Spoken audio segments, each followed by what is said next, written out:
Hey everyone, welcome back to our channel Guide Hub.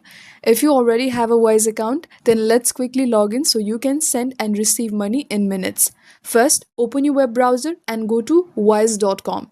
On mobile, simply open the Wise app from the Play Store or App Store. Tap Get Started at the bottom.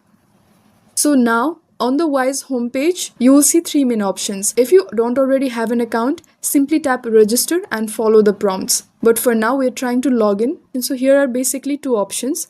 If you have already set up the biometrics, you can very easily and quickly log in with biometrics. But for now, let's go with our passcode. Tap login. Here, enter your email address and then your password. Once done, tap login.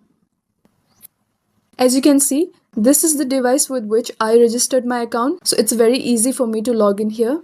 Once verified, you will land on your Wise dashboard where you can send money, check balances and manage your account. And that's it. You are now logged into your Wise account. If this tutorial helped you, tap the like button and subscribe for more quick guides. Thank you for watching and I will see you in the next one.